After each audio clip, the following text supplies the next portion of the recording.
in the bottom of the 7. Crazy victories. What was going through your mind through each of them? You did the exact same thing twice.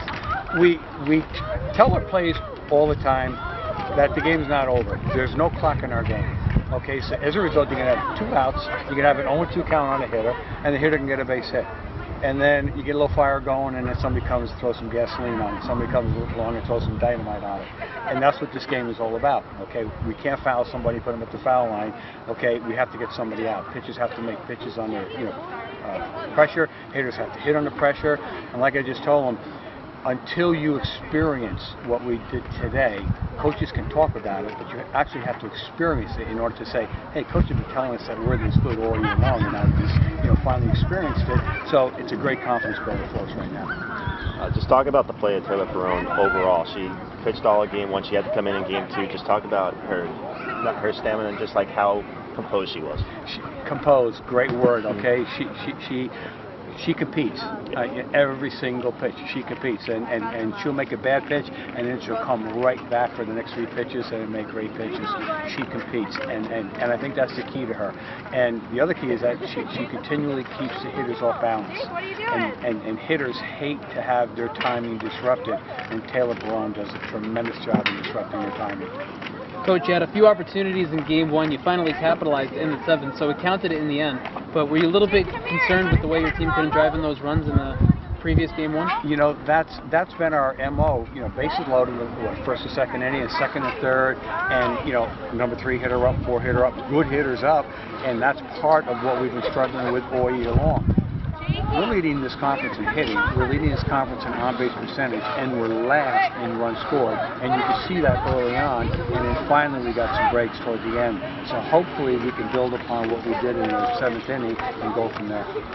Just talk about overall in the batter's box. It seemed like there were a lot of times where people were swinging on the first pitch, they was getting in play right away. Just talk about that and how it seemed like it minimized as time went on, considering the last 2 games they really had a good eye over, or last 2 at-bats, they had a really good eye. Just talk about the evolution of that. We came into the game wanting our team to be aggressive because we've been taking too many pitches. We've been taking too many strikes. We've been hitting behind in the count too much.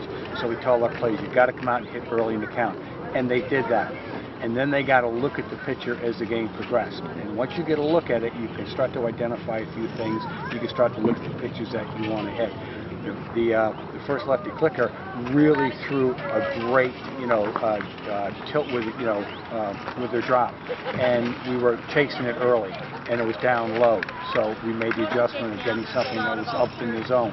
So the players made a great adjustment from being aggressive early to getting the pitch later in the count that was up in the zone. And that's all part of our game, is trying to, recognize the pitches, get a pitch that you can hit, and the 3rd time through the order, our bat should be getting better, which is what happened today. Now, Coach, when I was on this field with you last weekend after the UNCW series, I asked you what's the mindset of the team. You told me you'll give me the answer after the College of Charleston series. You still have 1 more game, but do you have an idea now where the team is mentally? You ask me that question tomorrow, okay, and then we'll talk, because we have to come out here tomorrow and play well.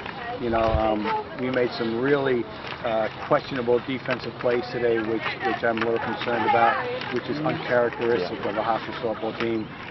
Defensively, I think we're knowledgeable enough to make all those plays that we have to make.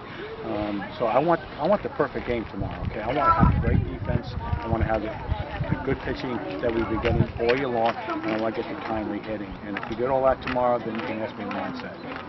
Excellent.